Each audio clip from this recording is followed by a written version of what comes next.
Hi, I'm Sala, and in this video, it will be a very short one.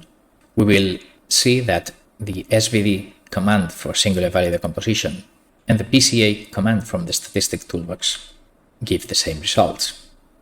So I will generate 1000 samples of some data, and I will multiply it by a matrix that I just invented, no particular meaning, and displays the mean. So we'll have a 1000 times 4 matrix that we will process as follows. First, we will standardize, normalize to unit variance, unit standard deviation. That's usually done when mixing data from many sources with non-comparable units. So, okay, let's do it. And now we do carry out principal component analysis, either with the built-in singular value decomposition routine, standard linear algebra stuff, or with the statistics and machine learning toolbox PCA routine. Well, the goal of this video is showing that we are doing basically the same. So we don't actually need the statistics toolbox to carry out PCA, at least elementary PCA, as we are doing here. Indeed, this latent output tells me the variance of the principal components. If I take square root, I've got the standard deviation of the principal components. Here I have it. And if I get the diagonal elements of matrix S and divide by the square root of the number of samples, well, -1 because I detrended things, well, as you can see, the output is coincident. I divide by the square root of the number of samples because I divide by the number of samples when computing variance, so standard deviation needs the square root of the number of samples.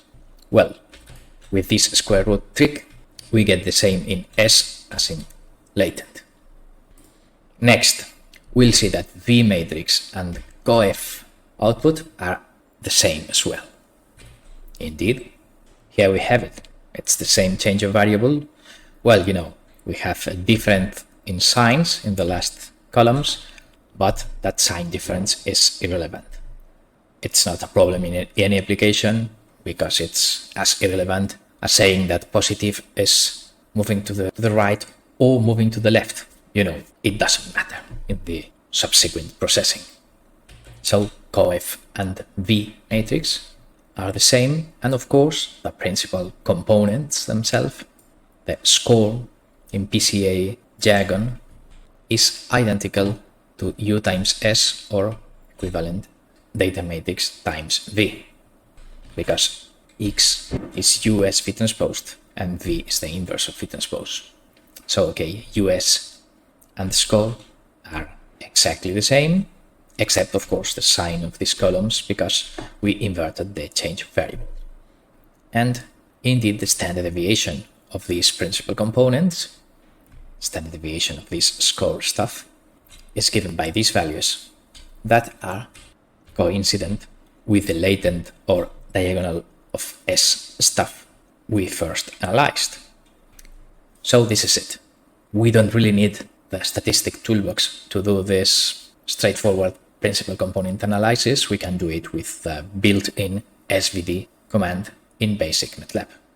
The output of both things is the same. Good. So we end here. Thanks for watching.